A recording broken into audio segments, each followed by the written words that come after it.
Hello friends, ഇന്ന് ഞാൻ വന്നിട്ടുള്ളത് വളരെ പെട്ടെന്ന് നമുക്ക് ഒരു തുള്ളി വെളിച്ചെണ്ണ പോലും ഇല്ലാതെ നമുക്ക് ഈ ഒരു ഫിഷ് ഫ്രൈ തയ്യാറാക്കിയെടുക്കാൻ പറ്റും. അപ്പോൾ ആ ഒരു റെസിപ്പിയുമായിട്ടാണ് ഞാനിന്ന് വന്നിട്ടുള്ളത്. തീർച്ചയായിട്ടും നിങ്ങളെല്ലാവരും വീഡിയോ കണ്ടു നോക്കുക. ഇഷ്ടമായിട്ടുണ്ടെങ്കിൽ ഷെയർ ചെയ്യാൻ മറക്കരുത്. അപ്പം ഞാനിത് ആദ്യം തന്നെ മീനൊന്ന് പുരട്ടിയെടുക്കുകയാണ്. സാധാരണ രീതിയിൽ ചെയ്യുന്ന പോലെ തന്നെ മുളക്, മഞ്ഞൾ, ഉപ്പ്, അതുപോലെ തന്നെ വെളുത്തുള്ളി, ഒരല്പം വെള്ളം ഒഴിച്ചിട്ടൊന്ന് മിക്സാക്കി എടുത്തതേ ഉള്ളൂ. അപ്പോൾ അതെല്ലാവർക്കും അറിയുന്നതാണല്ലോ, അപ്പോൾ ഡീറ്റെയിൽ ആയിട്ട് ഞാൻ കൊടുത്തിട്ടില്ല. എന്നിട്ട് ഞാൻ ഇതിലേക്ക് കഴുകി വൃത്തിയാക്കി വെച്ചിട്ടുള്ള മീൻ ഒന്ന് ചേർത്ത് കൊടുക്കുകയാണ്. അപ്പോൾ മീൻ ഞാനിവിടെ കിങ് ഫിഷാണ് എടുത്തിട്ടുള്ളത്, ചെറിയൊരു കിങ് ഫിഷാണ്. അപ്പോൾ അതാണ് എടുത്തിട്ടുള്ളത്. അത് നന്നായിട്ട് ഉപ്പൊക്കെ ഇട്ട് കഴുകി വൃത്തിയാക്കി എടുത്തിട്ടുള്ളതാണ്. നമുക്ക് ഒന്നൊന്നായിട്ട് പുരട്ടിയെടുക്കാം. അപ്പോൾ ഇത് ഞാനിങ്ങനെ തേച്ച് കൊടുത്തതിന് ശേഷം ഒരു 10-15 മിനിറ്റ് ഒന്ന് അടച്ചു വെച്ച് കൊടുക്കുന്നുണ്ട് കേട്ടോ.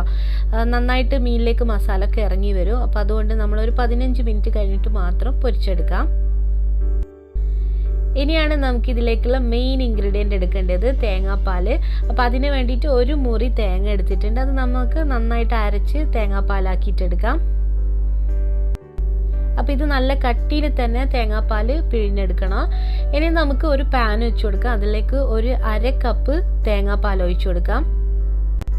അപ്പോൾ ഞാനിത് 2 ബാച്ചായിട്ടാണ് ഇതിൽ മീൻ പൊരിച്ചെടുക്കുന്നത്. അതുകൊണ്ട് തന്നെ ഞാൻ പകുതി ഒഴിച്ചു കൊടുക്കുന്നുണ്ട് ആദ്യം. എന്നിട്ട് നമ്മൾ അതൊന്ന് തിളച്ച് വരുന്ന സമയത്ത് നമുക്ക് മീൻ ഇതിലേക്ക് ഇട്ട് കൊടുക്കാം.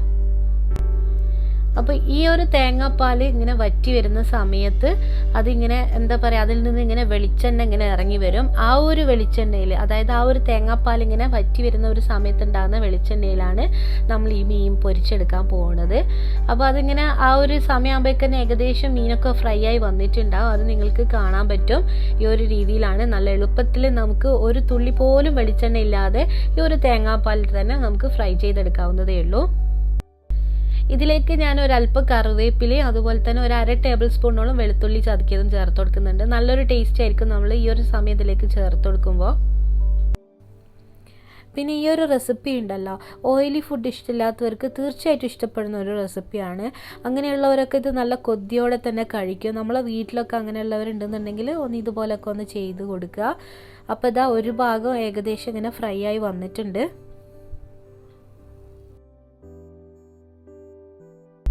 അപ്പം ഞാനിതെല്ലാം മറിച്ചിട്ട് കൊടുത്തിട്ടുണ്ട് കേട്ടോ. അപ്പോൾ ഇനി നമുക്ക് ആ ഒരു സൈഡും കൂടെ, അതായത് ഈ ഒരു തേങ്ങാപ്പാൽ ഒരുപാട് അങ്ങോട്ട് വറ്റരുത്. അപ്പോൾ അതിന് മുമ്പ് തന്നെ നമ്മൾ മറിച്ചിട്ട് കൊടുക്കണം ഈ ഒരു സ്റ്റേജിൽ.